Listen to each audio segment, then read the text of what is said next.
Hello ಸ್ನೇಹಿತರೆ, ಎಲ್ರಿಗೂ ನಮಸ್ಕಾರ. ಈ ವಿಡಿಯೋದಲ್ಲಿ ನಾನು ಪ್ರಶ್ನೆ ಅಂತಂದ್ರೆ ಒಬ್ರು ಕೇಳಿದ್ರು, ಬ್ರೋ ಪರಂಗಿ ಎಲೆ ಮತ್ತೆ ಪರಂಗಿ ಕಾಯಿನ ನಿಜ ಕೋಳಿ ತಿನ್ನುತ್ತಾ? ಬಟ್ ನಮ್ಮದು ಕೋಳಿಗಳು ಈ ಥರ ತಿಂತಿಲ್ಲ ಬ್ರೋ, ಏನು ಮಾಡಬೇಕು ಅಂತ ಅವರು ಕೇಳಿದ್ರು. ಫ್ರೆಂಡ್ಸ್, ಏನಪ್ಪ ಅಂತಂದರೆ ಹೊಸ್ದಾಗಿ ಆಗ್ತಾಗ ಕೋಳಿಗಳು ಯಾವುದೇ ಕಾರಣಕ್ಕೂ ತಿನ್ನೋಕೆ ಹೋಗಲ್ಲ. ನಾವು ಚಿಕ್ಕದ್ರಿಂದ ಪಾಠ ಮಾಡಿರೋದ್ರಿಂದ ಅದು ಪ್ರತಿ ಸತನೂ ತಿನ್ನೋದನ್ನ ಈ ಥರ ನೀಟಾಗಿ ಕಲ್ತಿದೆ.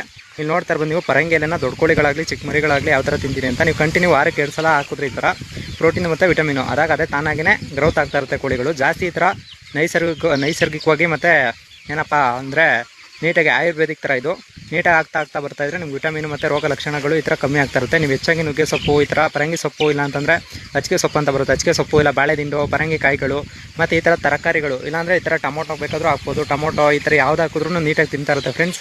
ಈ ಥರ ಸೊಪ್ಪುಗಳಿಂದ ಜಾಸ್ತಿ ಮೀಸೋದ್ರಿಂದ ನಿಮಗೆ ಗ್ರೌತ್ ಚೆನ್ನಾಗುತ್ತೆ. ಅಂದರೆ ಒಳಗಡೆ ಇಟ್ಟು ನೀವು ಬರೀ ಪೀಟ್ಸ್ ಹಾಕಿ ಸಾಕ್ತೀನಿ ಅಂದರೆ ಪೀಟ್ಸ್ ಖರ್ಚು ಜಾಸ್ತಿ ಆಗುತ್ತೆ.